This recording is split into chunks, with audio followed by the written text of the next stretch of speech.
So the thing about making art and your personal practice is so much of it relies on you. And I know you feel this, like we make it and we, you gotta like get the materials and get the studio and it's all you. And I don't know, that can be kind of overwhelming. And there's this optimization that has to occur to like get your work out there. I mean, that's what everyone says. I need to get my work out there. And it's a bit of a task, it's a bit of a project, because it's kind of depressing. Like if we just make our work and we don't get it out there, then it's just sort of in there and no one sees it. And it's like, well, what am I doing?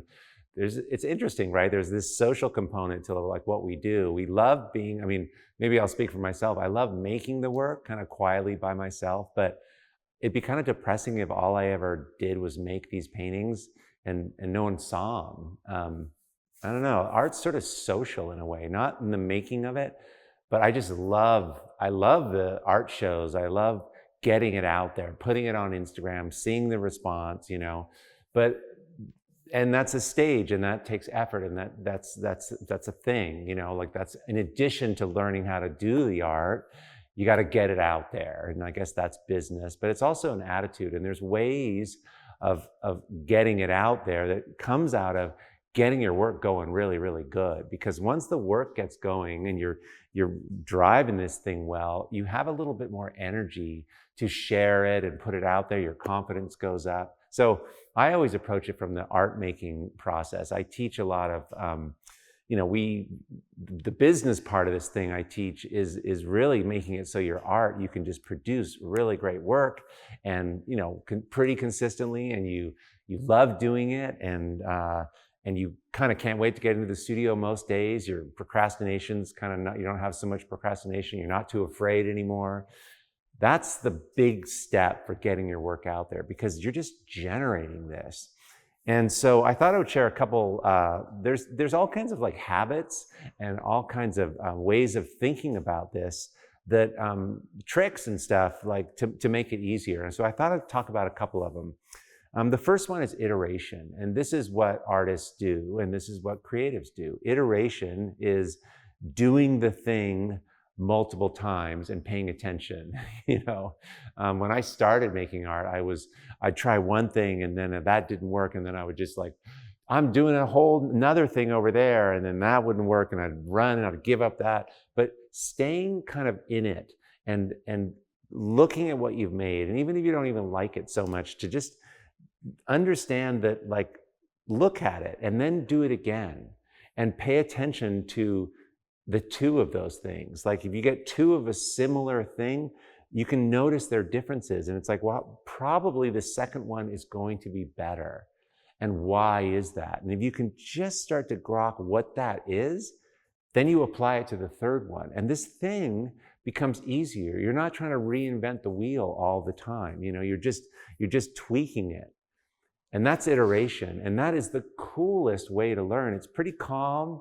It's not stressful, and it works. And now it's not, and I believe it's the most efficient way to learn. I mean, you see this with, software and businesses and startups. Like you start here and then you iterate. You go off of things, keeping some of the variables closer in and not so varied, so you can see what's actually happening. This is a really great way to just make steady, regular progress. What's related to this is something I call stacking. And this is a term that I learned from a business coach, but it so applies to painting. Stacking, and it relates to the benefits. Stacking is doing, like iterating, but doing something that's working, right? Like, so if you, let's say, you want to explore scale. You want to work much, much larger. Like that's a big thing to take on.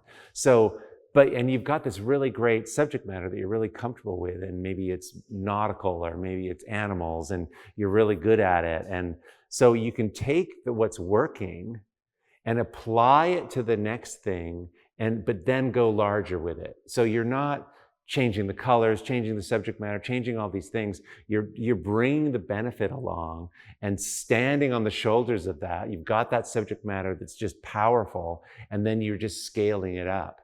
And so you're always looking for the things that are working to bring along to the places where you're going to add some change to it. If you want to explore color, for example, maybe it's not so good to like keep things the same size. You have a size that's really working for you, you're really comfortable with, then push the color, bring that set of that size along. Materials, using the same kind of materials to explore color than you've always used. Don't go from oil paint to pastel or something.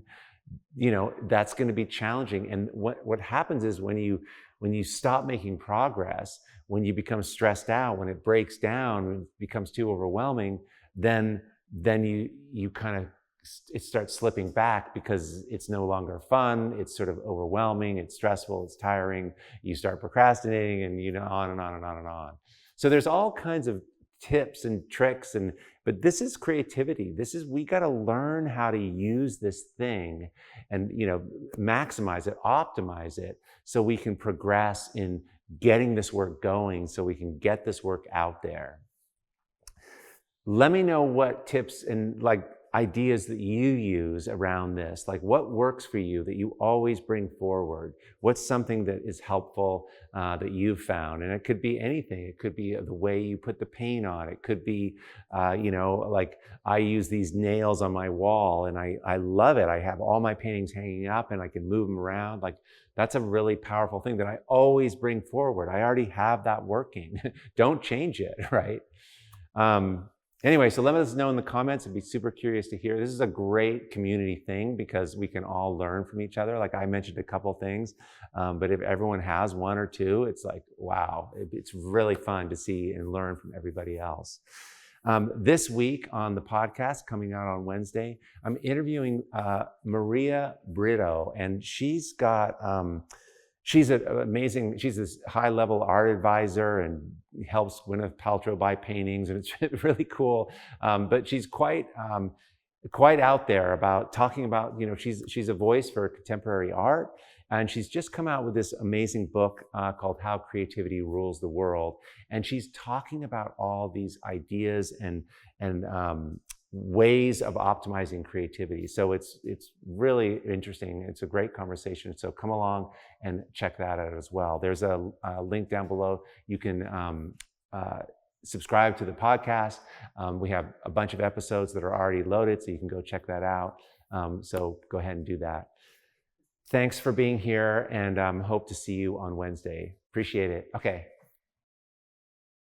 Hey everyone, if you found this helpful, I have a whole lot more to teach, share, and inspire you with every single week. So join the Art to Life YouTube channel by clicking the subscribe button below. Okay, let's do this. Awesome.